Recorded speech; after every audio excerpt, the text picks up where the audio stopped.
حضرت عمر رضی اللہ تعالیٰ عنہ گشت کرتے تھے مدینے کی گلیوں میں. ایک بار تو ایسا ہوا کہ ملک شام سے واپس آ رہے تھے حضرت عمر, ایک گھر کے پاس رک گئے. اس گھر کی عورت جانتی نہیں تھی. حضرت عمر اس طرح سے اجنبی لوگوں کو پوچھتے بھی رہتے تھے. یہ فوٹو میڈیا اور سوشل میڈیا کا دور بھی نہیں تھا کہ ہر بادشاہ کا روزانہ فوٹو چھپنا لازم ہو, نہیں جانتے تھے. بہت سارے لوگ چہرے سے بھی نہیں واقف ہوتے تھے. حضرت عمر وہاں رک گئے. اس خاتون سے پوچھا خلیفۃ المسلمین عمر ابن خطاب کے بارے میں جانتی ہو؟ وہ کہتی ہاں جانتی ہوں, بہت اچھا آدمی, لیکن میری اس کو خبر نہیں, میری اس کو خبر نہیں. کہا کیوں؟ کہا مجھ تک اس کا غلہ پہنچا نہیں ہے, میرے گھر میں بھی فاقہ ہے. حضرت عمر نے کہا عمر امیر المومنین وہ مدینے میں رہتا ہے, تیرے تک خبر کیسے پہنچے گی؟ اتنی دور تو رہتی ہے ملک شام کے راستے میں. اس بوڑھی عورت نے کہا اگر اس کو یہاں تک کی خبر نہیں پہنچ سکتی تو اسے خلیفہ بھی نہیں بننا چاہیے. اگر اتنے دور کی کسی غریب کی خبر اس کو نہیں پہنچتی تو اسے خلیفہ بھی نہیں ہونا چاہیے. حضرت عمر اس رات اتنا روئے کہ ان کی داڑھی بھیگ گئی. سچ کہا اس خاتون نے, گئے بازار سے سامان خرید کر اپنے کندھے پر اٹھا لائے اور اس عورت کے گھر پہنچا. ایک گھر مدینے کا ایسا بھی آپ نے دیکھا جہاں رات کو عورت اپنے بچوں کو تھپک کر سلاتی تھی اور ہانڈی میں کچھ جل رہا ہوتا تھا. آگ لگی ہے, ہانڈی میں پکنے کی آواز آتی.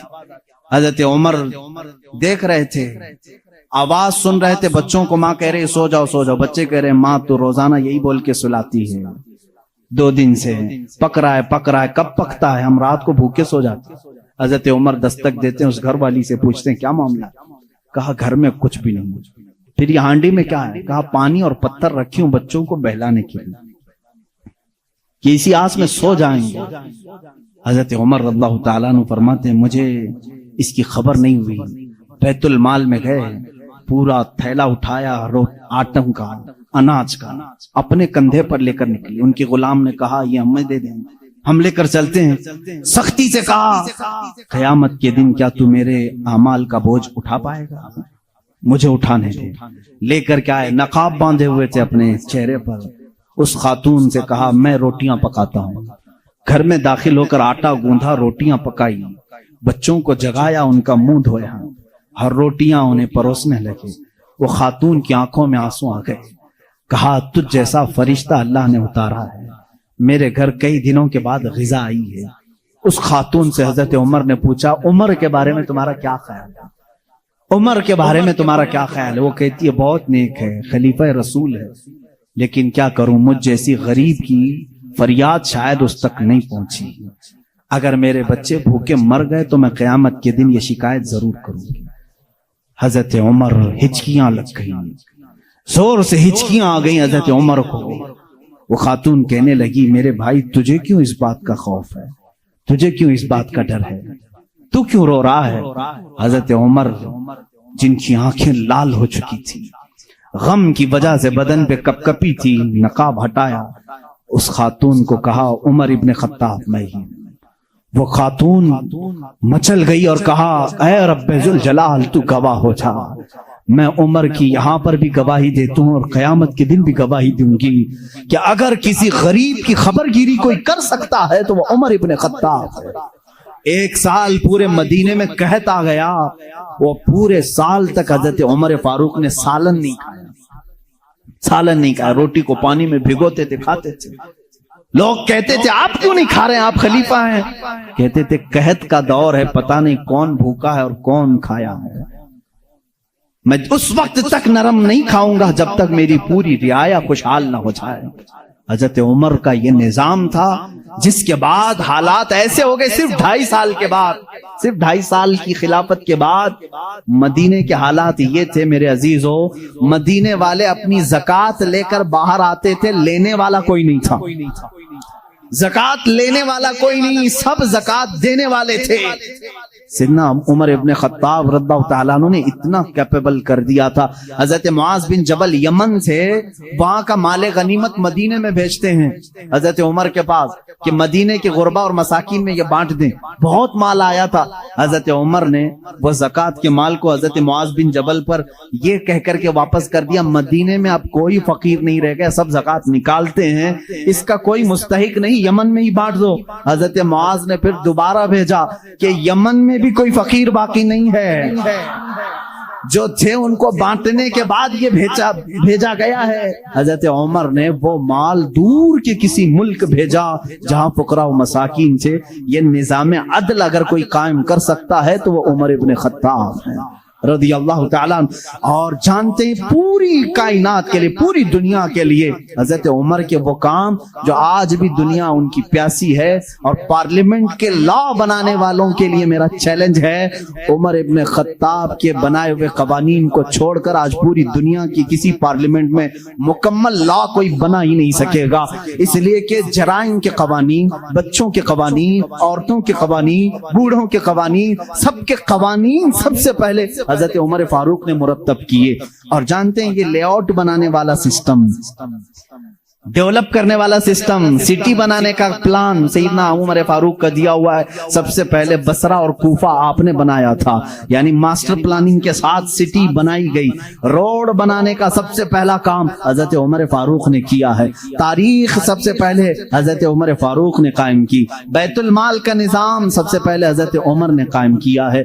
مسجدوں کے مؤذن اور مسجدوں کے اماموں کے لیے تنخواہ کا سسٹم حضرت عمر فاروق نے قائم کیا ہے. اور اتنا ہی نہیں, عدل کا حال تو ایسا تھا کہ کسی کے ساتھ کوئی رعایت نہیں, کسی کے ساتھ کوئی رعایت نہیں, چاہے وہ کوئی بھی ہو. مصر کے گورنر کے بارے میں لوگوں نے صرف اتنا کہا کہ ان کے ہاں بہت قیمتی گھوڑا ہے, بہت پیسوں کا گھوڑا ہے اور ان کا لباس بہت مہنگا ہے, یہ گورنر ہیں. حضرت عمر کے پاس یہ شکایت آئی, ان کو بلایا اور بلا کر کے کہا تو رعایا کے ساتھ کیا کرنے کے لیے تجھے بھیجا گیا؟ وہاں کے پیسوں سے تو نے قیمتی گھوڑا خریدا, قیمتی لباس پہنا. وہ ان کی گورنری کو معزول کر کے 100 بکریاں خرید کر کے ان کو دیا کہ اب زندگی بھر یہ بکریاں تو چرائے گا. بکریاں چرانے پر گورنر کو رکھ دیا. یہ ان کے معاملات میں پھر کوئی کچھ نہیں کہہ سکتا تھا. بڑے بڑے صحابہ, حضرت سعد ابن ابی وقاص کو معزول کر دیا تھا. خالد بن ولید رضی اللہ تعالیٰ عنہ جن کو سیف اللہ کہا جاتا ہے, جس جہاد میں بھی وہ جاتے تھے فتح ہونا لازمی ہو جاتا تھا. یہ تو سب کو معلوم ہے. حضرت خالد بن ولید اپنی زندگی میں اتنی جنگیں کی ہیں, کوئی جنگ میں شکست نہیں ہوئی. ان کا یہ فخر تھا جب جہالت میں تھے نا, اسلام نہیں لائے تھے, وہ جنگ احد کے سپہ سالار بن کے آئے تھے, اس میں بھی ان کو ہی فتح ملی تھی. کہتے کفر کی حالت میں بھی اللہ نے فتح ہی دی تھی, اسلام میں آئے تب بھی اللہ نے فتح ہی لکھی تھی. حضرت خالد بن ولید ایک ایسے جرنیل کا نام ہے جس کا نام قیامت تک قائم رہے گا, لیکن حضرت عمر فاروق رضی اللہ تعالیٰ عنہ نے سپہ سالاری سے ان کو معزول کر دیا. سسپینڈ کرنا معمولی بات نہیں, لیکن حضرت عمر کیوں کرتے تھے جانتے ہیں؟ بعض لوگ اس کو نکتہ چینی کرتے ہیں, حضرت عمر اس کو ہٹائے اس کو ہٹائے. حضرت عمر فاروق رضی اللہ تعالیٰ عنہ کے پاس کچھ لوگ سفارش لے کر کے آئے, خالد بن ولید کے بغیر جہاد کا میدان کیسے ہوگا؟ ان کو آپ نے معزول کیا. کہا معزول کیا ہوں لیکن سپاہی بن کر کے وہ جائیں گے, سپاہی بن کر کے جائیں گے, سپہ سالار کوئی اور ہوگا. صحابہ نے پوچھا اس فیصلے کو لینے میں کوئی حکمت ہے امیر المومنین؟ اللہ اللہ توکل دیکھیں. امیر المومنین نے کہا ہاں ضرور حکمت ہے. میں مسلمانوں کو یہ بتانا چاہتا ہوں کہ کوئی جہاد, کوئی جنگ خالد بن ولید کی وجہ سے فتح نہیں ہوتی, اللہ کی مدد سے ہوتی ہے. سارے لوگ یہ ڈیپینڈ ہو کر کے نہ بیٹھ جائیں کہ اسی کی وجہ سے ہوتی ہے. میں اس اصول کو توڑنا چاہتا ہوں, فتح جو ملتی ہے وہ اللہ کی طرف سے ہوتی ہے. یہ یقین دینا تھا, بس اس لیے میں نے معزول کیا ہے. اور یقین توکل ایسا حضرت عمر فاروق رضی اللہ تعالیٰ عنہ کا کتابوں میں لکھا ہے. مصر کے گورنر انہوں نے ایک بری رسم کے متعلق خط لکھ کر کے بھیجا. دریائے نیل سوکھ جاتا تھا ہر سال, وہاں کے لوگ اپنی 16 سال کی ایک نوجوان لڑکی کو ذبح کرتے, اس کی بلی چڑھاتے تھے اور خون جو ہے دریائے نیل میں بہاتے. ان کا عقیدہ تھا بلی دینے کے بعد پھر دریا جوش مار کر اوپر آ جاتا تھا. ہر سال ایسا ہوتا تھا. انہوں نے جب اسلامی حکومت وہاں آ گئی تو لوگوں نے وہاں کے گورنر سے، جو مسلمان تھے، صحابی تھے، ان سے پوچھا ہر سال ہمارا معمول ہے، اس سال بھی آپ اجازت دیں، جلوس نکالیں گے، ایک لڑکی کو ذبح کریں گے، اس کا خون ڈالیں گے۔ انہوں نے کہا میں تو یہ کام نہیں کروں گا، اور اگر ایسا ہے تو دیکھا جائے گا۔ وہ خاموش رہے۔ دریائے نیل حقیقت میں سوکھ گیا، پانی نیچے چلا گیا، لڑکی کی بلی نہیں دی۔ تو یاد رکھنا شیطان اس طرح کی حرکتیں تمہیں کر کے دکھایا تاکہ تمہارا عقیدہ خراب ہو جائے۔ اس گورنر نے حضرت عمر کے پاس خط لکھا کہ اس کا کیا کروں، یہ کیسے حل نکالوں۔ حضرت عمر فاروق رضی اللہ تعالیٰ عنہ نے جواب میں 2 خط بھیجے، ایک گورنر کے نام اور ایک دریائے نیل کے نام۔ دریائے نیل دریا ہے، کیا دریا بھی خط پڑھتا ہے؟ دریا بھی بات چیت کرتا ہے؟ ہاں، رسول کے غلاموں کے ساتھ ہر چیز بات چیت کرتی ہے، ہر چیز بات چیت کرتی ہے۔ حضرت عمر نے ایک خط گورنر کے نام پر لکھا، تم فکر مت کرو، تم اپنے کام پر باقی رہو، رسول اللہ کی شریعت کا نفاذ قائم رہے۔ اور رہی بات دریا جو سوکھتا ہے، میں اس کو لیٹر لکھ رہا ہوں، اس کو خط لکھا، کیا بسم اللہ الرحمن الرحیم، اے نیل، یہ خط عمر ابن خطاب رسول اللہ کے خلیفہ کی طرف سے دریائے نیل کے لیے۔ میں کہتا ہوں اے نیل، اگر تو اپنی مرضی سے بہتا ہے تو ہمیں تیرے پانی کی ضرورت نہیں، اور اگر تو اللہ کے حکم سے بہتا ہے تو عمر ابن خطاب رسول کی خلافت کو جو قائم کیا ہے، حکم دیتا ہے کہ اللہ کے حکم سے جاری ہو جا۔ اتنا لکھا اور کہا یہ دریائے نیل کو دینا اور یہ مصر کے گورنر کو دینا۔ خط لے کر کے قاصد آیا، قاصد نے گورنر کو خط پکڑا ہے، گورنر کے نام پر تھا، وہ پہنچا، دریائے نیل کے نام پر تھا جو دریائے نیل کو دیا گیا۔ اس وقت موجود مصر کے سارے لوگ شاہد ہیں، اسی وقت دریائے نیل کا پانی جوش مار کر 16 گز اوپر آ چکا تھا۔ آج تک دریائے نیل دوبارہ کبھی نہیں سوکھا، 14 صدیاں گزر گئی۔ میں خود دریائے نیل کی کشتی کی سواری کر چکا ہوں۔ مصر میں 5 سال تک قاہرہ میں پانی برستا نہیں، بارش نہیں آتی۔ 5 سال، تقریباً 4 سال تک رہے، ایک دن بھی بارش نہیں دیکھی۔ 5 سال تک بارش نہیں آتی، لیکن دریائے نیل میں جاؤ تو لبالب بھرا رہتا ہے۔ ایسا لگتا ہے کہ خط کا اثر آج بھی باقی ہے۔ رسول اللہ کے غلاموں کی حکومت ہر شے پر قائم ہے، ہر شے پر قائم ہے۔ اللہ کے نبی صلی اللہ علیہ وسلم کے ان خلفاء نے پوری دنیا پر حکومت کی، کیوں نہ حکومت کریں؟ اس لیے کہ یہ تابع تھے اللہ اس کے رسول کے، تو اللہ نے یہ وعدہ کیا ہے ان تنصروا اللہ ینصرکم، اگر تم اللہ کے دین کی مدد میں لگے رہو، اللہ پوری کائنات کو تمہاری مدد میں لگا دے گا، تمہاری مدد میں لگا دے گا۔ وہ صحابہ کیسے تھے جو میڈیٹرین سی آج بھی موجود ہے، بحر متوسط، عرب سے یورپ میں جانا تھا۔ کچھ صحابہ کرام وہ بھی ہیں جنہوں نے ایک دریا کے پاس آ کر گھوڑے روک لیے، دریا سامنے، سمندر ہے، ادھر کے کنٹری میں جانا ہے، کشتیاں کسی کے پاس نہیں۔ جو جرنیل صحابی تھے، سپہ سالار، سبوں نے کہا کیا کریں، یہاں دریا کشتی کوئی نہیں لایا، ہم واپس چلیں، دوسرا کوئی راستہ دیکھیں۔ اس صحابی نے کہا بہت لمبا سفر کر کے آئے، واپسی کا کوئی راستہ نہیں ہو سکتا۔ کہا سامنے سمندر ہے، کہا ہم رسول کے غلام ہیں، رسول کریم صلی اللہ علیہ وسلم کے غلام ہیں، بھلا آج تک کوئی آندھی ہمارا راستہ روک سکی ہے، کوئی طوفان ہمارا منہ موڑ سکا ہے؟ اس صحابی نے ایسی تقریر کی اور صحابہ نے پوچھا کرنا کیا ہے یہ تو بتائیں۔ سپہ سالار صحابی نے کہا اللہ کا نام لو، گھوڑے دوڑاؤ، سمندر میں چلتے چلو۔ وہ صحابہ کہتے ہیں سپہ سالار صحابی آگے بڑھتے رہے، سمندر میں گھوڑے دوڑتے رہے، یہاں تک کہ پورے سمندر کا سفر طے ہو گیا، کسی گھوڑے کی ٹاپ پر ایک بوند پانی تک نہ لگا۔ دشت تو دشت ہے، اقبال نے اسی کے لیے کہا دشت تو دشت ہے، دریا بھی نہ چھوڑے ہم نے، بحر ظلمات میں دوڑا دیا گھوڑے ہم نے۔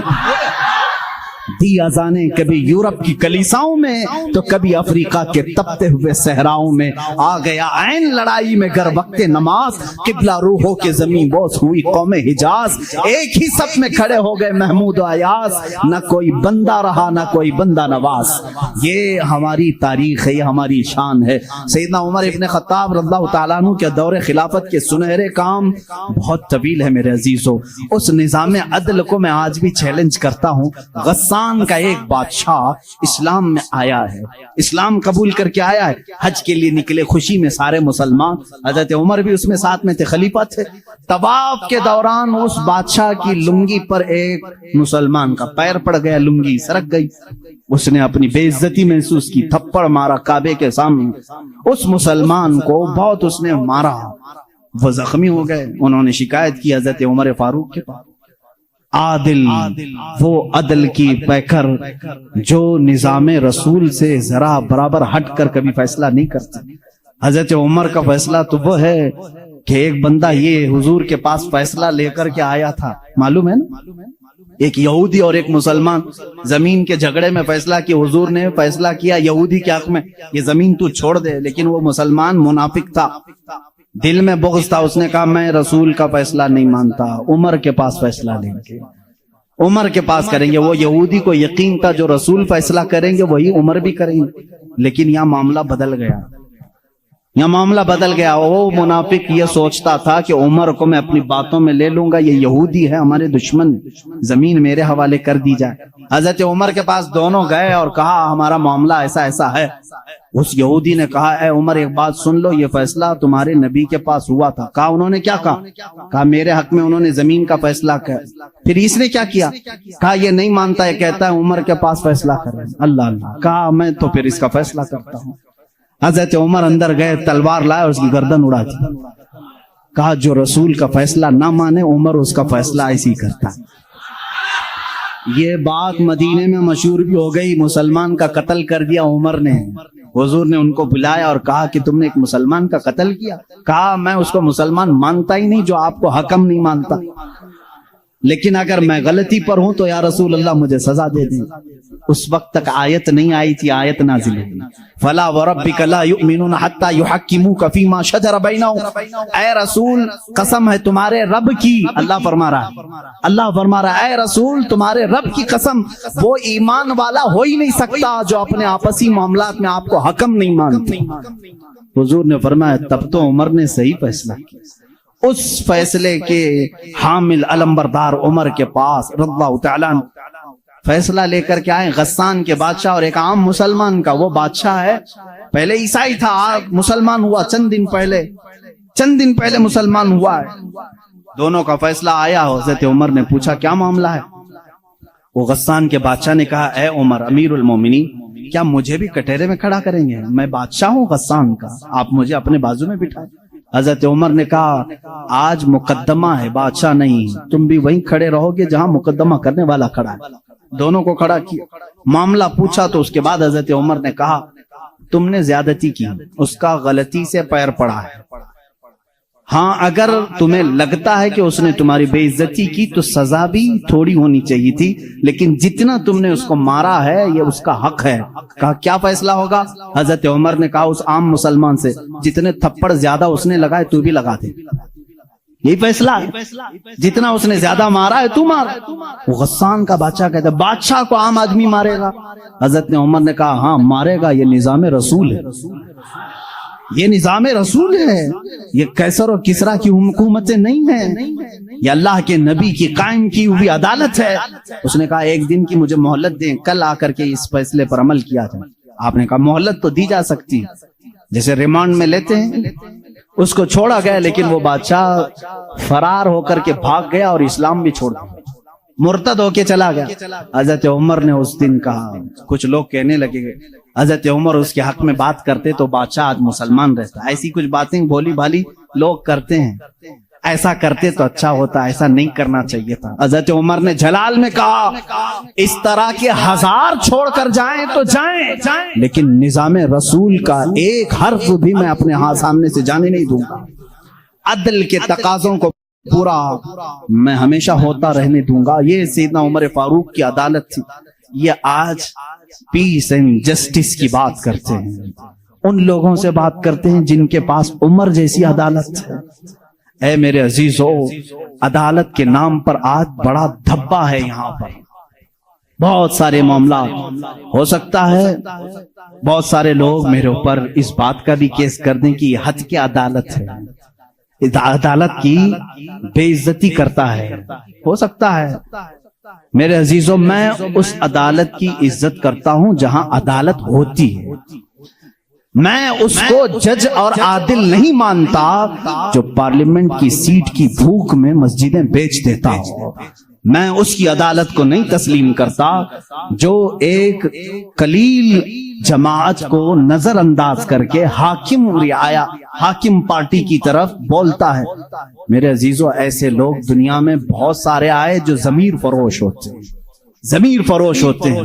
ہندوستان بھی اسی ڈگر پر چلنے لگ گیا. اب تک دنیا کی سب سے بڑی ڈیموکریسی، سب سے بڑی جمہوریت ہندوستان میں تھی، جہاں پر نظام ایسا تھا. ہمارا عدلیہ کا نظام بہت اچھا تھا. ہماری کورٹ جتنی تھی، یہاں پر سب کے ساتھ برابر کا سلوک کیا جاتا تھا، ہندو ہو مسلم ہو. آج بھی بہت سارے جج ہیں جو اوتھ لیتے ہیں کہ میرا دین، میرا مذہب، میرا سب کچھ انصاف ہوگا، سمویدھان ہوگا، میں سامنے کسی کو نہیں دیکھوں گا. دیکھتے نہیں آپ، جج کے سامنے پٹی باندھے ہوئے ایک مورتی کو رکھا جاتا ہے. کیوں؟ قانون جب بھی ہوتا ہے وہ سامنے والے کو دیکھ کر کے نہیں، اس کے پروف ثبوت دیکھ کر کے. لیکن یہاں پر اب عام بچے کو بھی بیوقوف بنایا جا رہا ہے. میں اس بات کی آواز اٹھانا چاہوں گا، اس ظلم کو بند کرو، اس ظلم کو بند کرو. اور یہ ڈکٹیٹرشپ جو لائی جا رہی ہے، اس جمہوریت کو ختم کر کے، قتل کر کے، دیکھنا چند دنوں کے بعد یہ سارے نظام ختم کرنے کی بات کریں گے. آج مسلمانوں کے خلاف ایک زہر پھیلایا جا رہا ہے، اسی طرح چند دنوں کے بعد اب دلتوں کی باری آئے گی. اس لیے کہ دلتوں کو بھی ایک آنکھ نہیں بھاتے، یہ کبھی پسند نہیں کرتے. یہ 2000 سال پرانا نظام منوسمرتی کا لانا چاہتے ہیں، جہاں صرف چند لوگوں کی حکومت ہوگی. جانتے ہیں، تاریخ اٹھا کر کے پڑھو، اسی سرزمین پر ایسے ظلم کیے گئے ہیں جہاں چند برہمنوں نے کم ذات کے لوگوں کے کان کاٹے ہیں، جہاں لوگوں کے کانوں میں گرم تیل ڈالے ہیں. اسی سرزمین پر کم ذات کے لوگوں کو کوڑا کرکٹ میں گھر بنانے پر مجبور کرتے تھے. جہاں اعلیٰ ذات کے لوگوں کے پیشاب پاخانے ہوتے تھے، وہاں دلت برادری کو رکھنے پر ہی مجبور کرتے تھے. ہر ایک کے گلے میں رسی باندھ کر ایک مٹکا لٹکاتے تھے کہ تھوکنا ہے تو دلت زمین پر تھوک نہیں سکتا، اس مٹکے میں تھوکے گا، اس لیے کہ اس کا تھوک زمین پر پڑے تو یہ اپشگن سمجھتے تھے. اس پورے نظام کو، یہاں پہلے ہندوستان میں یہ ساری چیزیں چلی ہیں، کاسٹزم، ذات برادری، اونچ نیچ کے معاملات چلتے رہے. لیکن میں سمجھتا ہوں کہ ہندوستان کو جب آزادی ملی، بھارت کو جو آزادی ملی 1947 کے بعد، سبوں نے مل کر کے ایک سمویدھان بنایا تھا، عدل و انصاف کا سب لوگوں نے حلف اٹھایا تھا، اس میں سب کا حصہ برابر کا ہوگا، سب لوگوں نے قربانی دی ہے، سب کے لیے نظام یکساں ہوگا، برابر ہوگا، اور سب کی دین کا، سب کے ریلیجین کا مان سمان کیا جائے گا. لیکن اب جو حالات ہیں میرے عزیزوں، یہ دوسری ڈگر پر چل پڑے. اب یہاں پر اس سمویدھان کو یہ ختم کرنے کی بات کر رہے ہیں جو امبیڈکر کی سرپرستی میں بنائے گئے تھے، اس کو ختم کر کے یہ نئے سمویدھان کی بات کرنے جا رہے ہیں. چند دنوں کے بعد یہ ووٹنگ پاور بھی ختم کرنے کی بات کریں گے. تم سب کو ووٹ دینے کا بھی حق نہیں ہوگا، ٹھہرنے کی، امیدوار ہونے کی بات تو دور ہے. میں اس نظام کی کھلم کھلا مخالفت کرتا ہوں اور مذمت کرتا ہوں. میں مذمت کرتا ہوں. ہمارے لیے وہی بھارت اور وہی ہندوستان اچھا ہے جو ہمارے بڑوں نے اپنے خون کی قربانی سے آزاد کیا ہے. آپ سب اسی بھارت کو تسلیم کریں گے یا نئے نویلے بھارت کو؟ ہم اس نوے نویلے بھارت کو جس ڈگر پر یہ لے جا رہے ہیں کاسٹزم کے پر، ہم اس کو نہیں تسلیم کرتے. ہم اس بھارت کو، اس سمویدھان کو مانتے ہیں جہاں عدل سب کے لیے برابر ہو، سب کے لیے برابر ہو. سپریم کورٹ کو آزاد رکھا جائے، وہ سب کے ساتھ برابر کا انصاف کر سکے، چاہے وہ تخت پر بیٹھا ہوا آدمی ہو، چاہے وہ غریب آدمی ہو، سب کے ساتھ برابر کا عدل کر سکے. ہندوستان ہی کی بات میں اگر بتاؤں، یہاں پر ایک بادشاہ ایسا بھی گزرا جس کے ایک تیر سے ایک بچے کی موت ہو گئی تھی. ایک بچے کی موت ہو گئی. عورت جو بچے کی ماں تھی وہ مقدمہ کر دی چیف جسٹس کے پاس. اس وقت کے جو چیف جسٹس تھے قاضی سراج الدولہ، انہوں نے طلب کیا بادشاہ کو طلب کیا. اسی ہندوستان کی بات کر رہا ہوں. عورت ایک جگہ کھڑی ہے، وقت کا بادشاہ ایک جگہ کھڑا ہے. عورت نے کہا میرے بچے کو ان کے تیر سے موت ہو گئی. بادشاہ شکار کھیل رہا تھا، چوک کے تیر لگ گیا. بادشاہ نے کہا ہاں میرا تیر لگا تو ہے، گواہ بھی ہیں، سپاہی بھی گواہ ہیں، عورت بھی گواہ ہے۔ دو آپشن ہوتے ہیں موت کے بعد، کسی کا کچھ قتل ہو گیا انجانے میں، چوک کر اگر قتل ہو گیا، دو آپشن اسلام دیتا ہے۔ اس عورت کو قاضی نے کہا تیرے پاس دو آپشن ہے، چاہے تو اپنے بچے کی موت پر دیت لے لے، کچھ پیسے لے لے بادشاہ سے اور اسے معاف کر دے، یا چاہے تو جان کے بدلے جان لے لے۔ بادشاہ کی جان بھی لے سکتی ہے، قاضی نے فیصلہ سنا دیا، یہ نہیں کہ بادشاہ کو چھوڑ دینا ہے، دونوں آپشن عورت کے اوپر۔ وہ عورت نے جب دیکھا کہ عدل کا یہ پیکر اسلامی نظام ہے، بادشاہ کے تیر لگا ہے اور قاضی صحیح صحیح فیصلہ دے رہا ہے، اس عورت نے کہا اگر یہ قاضی آج اس طرح کا صحیح فیصلہ دے رہا ہے تو اس طرح کے بادشاہ کی وجہ سے ہی، بادشاہ ایسا ہوگا اسی لیے قاضی ایسا ہے۔ اس عورت نے کہا میں اس بادشاہ کی جان بخشتی ہوں، میرے بچے کے لیے جو دیت بنتی ہے وہ بادشاہ مجھے دے دے۔ بادشاہ نے جتنی دیت بنتی تھی اس سے زیادہ اسے دیا، اور جب یہ معاملہ ختم ہوا تو بادشاہ قاضی کے پاس آیا، قاضی کے پاس آیا اور اپنا جبہ کھولا، اس میں خنجر تھا، خنجر نکالا، کہا قاضی، وہ اس وقت کے سپریم کورٹ کا چیف جسٹس تھا قاضی۔ بادشاہ کیا کہتا جانتے ہو؟ مجھے جب پتا چلا میرے اوپر مقدمہ ہے اور مجھے معلوم تھا میرے تیر سے ایک بچہ فوت ہوا ہے، میں آج کورٹ میں آ رہا تھا، میں ساتھ ہی خنجر لے کے چلا۔ قاضی نے پوچھا کیوں لے کے چلے؟ کہا میں یہ دیکھنا چاہتا تھا کہ اگر فیصلہ قرآن و حدیث کے مطابق ہو تو ٹھیک ہے میں مان لوں، اور ذرا برابر اگر بادشاہ کا خیال کر کے قاضی نے کیا تو اسی خنجر سے قاضی کو قتل کر دو۔ بادشاہ نے یہ کہا، قاضی مسکرایا اور اپنے گدے سے اٹھ گیا اور چادر ہٹائی، نیچے بہت بڑا کوڑا تھا۔ کہا بادشاہ تمہیں معلوم ہے میں آج پہلی مرتبہ اس کرسی پر آنے کے بعد، اس گدے پہ آنے کے وقت کوڑا نیچے لے کر بیٹھا ہوں۔ کہا کیوں؟ کہا میں نے اسی وقت طے کر لیا کہ بادشاہ کو کٹہرے میں کھڑا کروں گا اور فیصلہ قرآن و حدیث کے مطابق سناؤں گا، اگر بادشاہ مان لیا تو ٹھیک، ورنہ میں اس کوڑے سے اسے منواؤں گا۔ یہ نظام اسلام تھا، یہ عدل کے تقاضے تھے۔ وہ عمر ابن خطاب کے دور کے بھی سنہرے واقعات اسلام نے ہمیں ہر جگہ سکھائے ہیں۔ اے میرے عزیز بھائیوں، اپنے گھر میں بھی عدل کرنا سیکھو، جہاں تمہیں اللہ نے جتنا اختیار دیا عدل کے ساتھ پیش آؤ، اپنے مزدوروں کے ساتھ عدل کرو، اپنی بیویوں کے ساتھ عدل کرو، اپنے بچوں کے ساتھ عدل کرو۔ یاد رکھو قیامت کے دن تم سے سب چیزوں کا سوال ہوگا۔ اگر تمہارے 4 بچے ہیں، چاروں میں سے اگر کسی کے ساتھ اونچ نیچ کیا تو سارے تمہارے اعمال اکارت ہو جائیں گے، غارت ہو جائیں گے۔ ایک بچے کے ساتھ بھی تم ناانصافی نہیں کر سکتے، سارے کے ساتھ برابر کا سلوک کرو۔ اگر کسی کی 2 بیویاں ہیں تو فرمایا گیا عدل کا تقاضا پورا کرو۔ ماں باپ اگر دونوں ہیں تو دونوں کے ساتھ عدل کا تقاضا پورا کرو۔ یہ نہیں کہ ماں کی طرف جھکاؤ ہو گیا باپ کو گالیاں دیتا ہے، یا باپ کی طرف ہو گیا ماں کو کوستا ہے، نہ، سب کے ساتھ عدل اسلام سکھاتا ہے۔